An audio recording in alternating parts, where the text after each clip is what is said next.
If you're good at what you do and you can provide a good service to someone, you're kind of hurting your brand by not selling anything.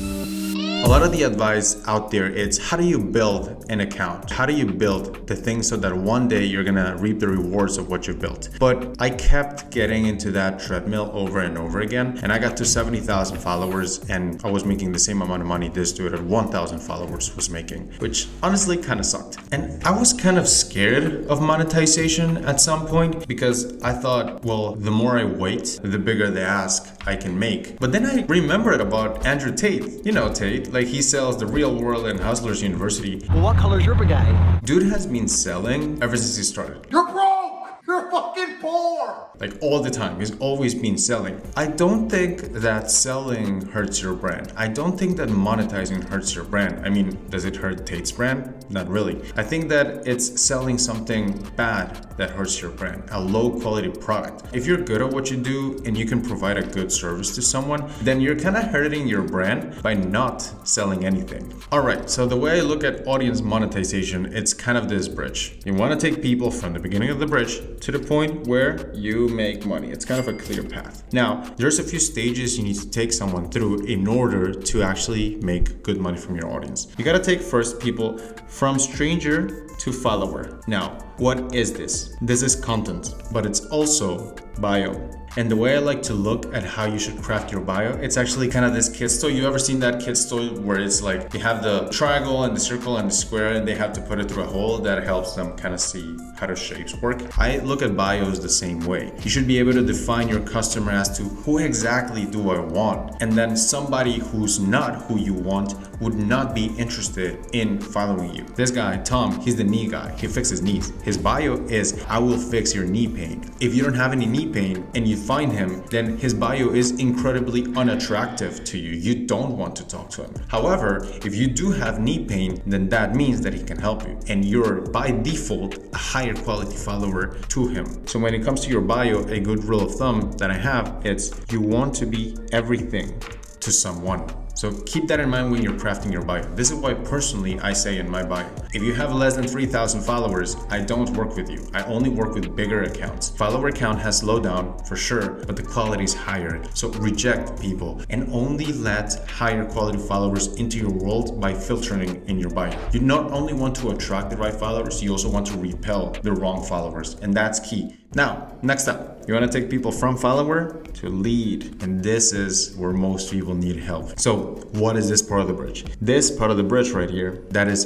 three things. That is inbound, because we all know that inbound leads are the best and they're the easiest to convert. How are you getting that inbound? That is outbound, DMs. How good is your DM game? Like, are you talking to the people who have already acknowledged you, followed you, retweeted, commented under your stuff, that will be open to a DM from you? And the third one, which is the most important one, is whale bait. So whale bait is essentially defining who your whale is. So is it an executive? Is it someone who has more than 3,000 followers in my case? Is it someone with knee pain? And only talking about that thing over and over and over again. So who is your whale? Let's say you help people scale past $10,000 a month. A bad thread example would be how to get your first client or how to get to $10,000 a month, because your whales are not interested in that. Whereas a good thread topic would be how to get from 10 to 30K a month, or that 10K a month struggles that nobody's talking about. That makes more sense. When you introduce whale bait into the equation, people feel like you're talking to them. All right. Next, you gotta be able also to take people from lead to buyer.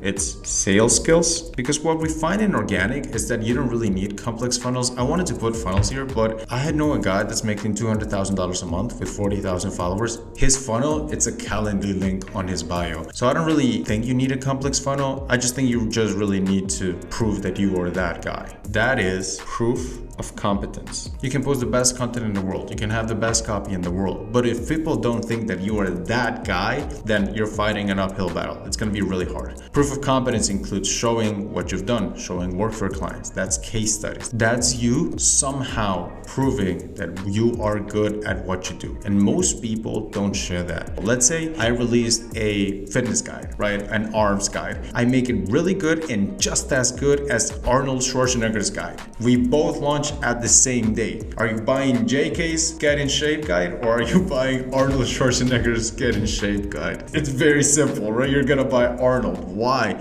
Because he is that guy. And the third aspect of turning people from lead into buyer is offer. This is where most people get it wrong. What are you going to show them on a call that will make them go, absolutely, I will pay you thousands of dollars for this? If you don't have a good offer, you're never going to convert. The last element to actually monetizing your audience well is taking people from buyer to tenant. This is people paying you and paying you often. This is MRR. This is retention. This is also offer structure. Okay, so they bought once. Did you set up a longer term contract? Did you manage expectations? Did you let them know and kind of hinted at your other offers? Most people don't do that. They are kind of stuck in this loop where they're always improvising. They're always what's next, what's next, what's next, more leads, more leads, more leads. And you know who are the easiest people to convert? People you already converted, because they already trust you, they already gave you money, so the transition has way less friction. So this is why sometimes you can get away with not signing that many clients, but because everybody stays, you have this stable, recurring, beautiful business. That's taking people from buyer to tenant. So where do people usually mess this up?